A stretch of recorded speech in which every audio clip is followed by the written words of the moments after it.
కడప జిల్లా అల్వాస్పేట సెంటర్కు టిప్పు సుల్తాన్ సెంటర్గా నామకరణం చేయాలని ఓ వర్గం దాడులకు పాల్పడింది. టిప్పు సుల్తాన్ పేరును వ్యతిరేకిస్తూ బీజేపీ నాయకులు నిరసన తెలియజేయడంతో పోలీసులు వారిని అరెస్టు చేసి స్టేషన్కు తరలించారు. ఈ క్రమంలో వారిపై పోలీసులు అమానుషంగా దాడులకు పాల్పడ్డారు. ఈ ఘటనను బీజేపీ రాష్ట్ర అధ్యక్షుడు పివిఎన్ మాధవ్ ఖండించారు. టిప్పు సుల్తాన్ పేరును తమ పార్టీ తీవ్రంగా వ్యతిరేకిస్తున్నట్లు తెలిపారు. ఈ వ్యవహారానికి రాజకీయ రంగు పులమకుండా పోలీసులు జాగ్రత్తలు తీసుకోవాలని కోరారు. హిందూ ధార్మిక సంస్థలు నిర్వహించే బైక్ ర్యాలీకి పోలీసుల రక్షణ కల్పించాలని కోరారు.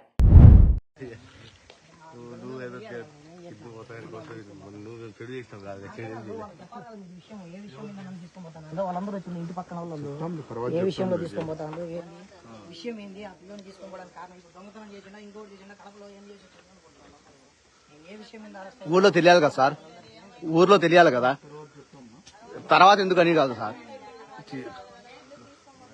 ఈ టైంలో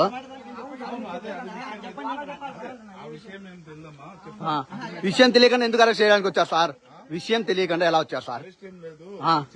విచారణ అంటే అర్ధరాత్రి 1 గంట వచ్చి ఇంట్లో ఆడవాళ్ళు పనుకొని ఉంటే నిన్న జరిగిన గొడవలో దాని గురించి విచారించమన్నారు. ఒకసారి స్టేట్మెంట్ రికార్డ్ చేయమన్నారు. దాని పర్పస్ ఇప్పుడు పీస్ కమిటీ మీటింగ్ కూడా వెళ్ళాను. నేను దానికోవడం లేదు. కలెక్టర్ గారి దగ్గరికి, ఎస్పీ గారి దగ్గరికి ఇందాక నేను పీస్ కమిటీ మీటింగ్ కూడా వెళ్ళాను. దానికోవడం లేదు. అందరూ మా జిల్లా అధ్యక్షులు అందరూ పీస్ కమిటీ మీటింగ్ రమ్మంటే నేను ఎన్నికగా వచ్చాను.